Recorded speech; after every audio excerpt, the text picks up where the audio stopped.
One of downtown Seattle's most popular neighborhoods is Belltown. It's a great place for coffee, night clubbing, good food, and unfortunately, a great place to deal drugs. A lot of what goes on down here is predicated around the narcotics trafficking. Drug trafficking has become so prevalent on the streets by Bedlam Coffee on 2nd and Bell. Owner Ben Borgman actually passed out flyers pleading for dealers to take their business somewhere else. Just nice, polite, hello, could you move your business? It's hurting my business. Two days ago, we saw probably 40 dealers at 5:15 in the morning. In 3 years, we probably called 911 over 100 times. Most of our drug dealers are pretty open about it. They manage to blend into a crowd, and by the time somebody reports it, of course, they're on the move, so it's quite often very difficult to respond to a narcotics sales call and actually have the people involved still be there by the time we get there. Drug addiction in Belltown is rampant. It's not the only Seattle neighborhood that has problems, but it is the only neighborhood that is part of a bold new program to finally clean up the streets.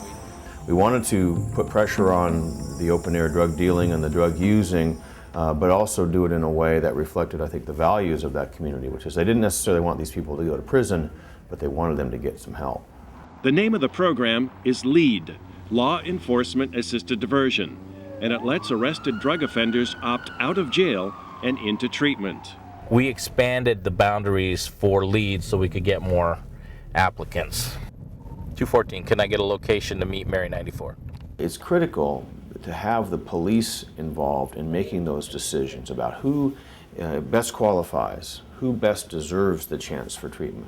They arrest these people many, many times. These are frequent flyers throughout our jail system.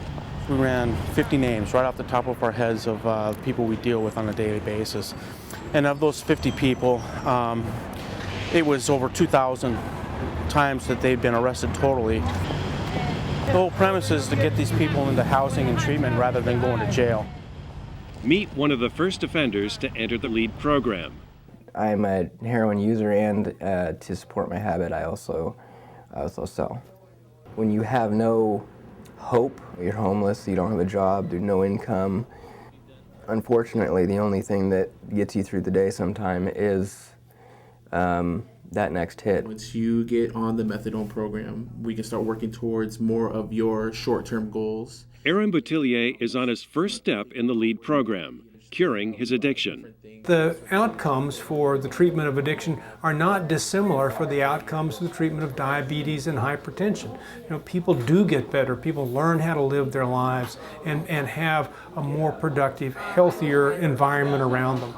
From treating addiction, Aaron's recovery plan includes finding housing and eventually education and training. There are a lot of changes that clients have to make, and they're not going to be able to do them all at once.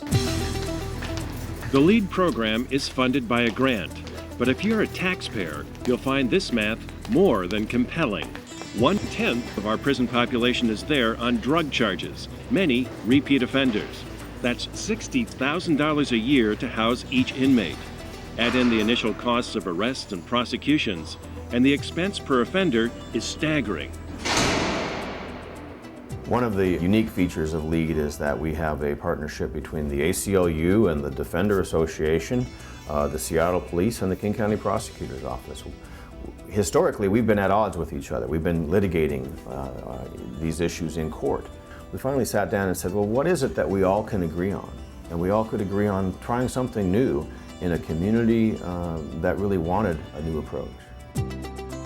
The initial goal of the LEAD program is to get 125 repeat offenders off drugs, off the streets, and out of our jails. Improve life, improve stability, less crime by that individual.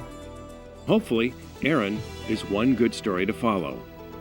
I feel like, honestly, I've won the lottery. I tear up thinking about what these folks are doing for me, honest to God.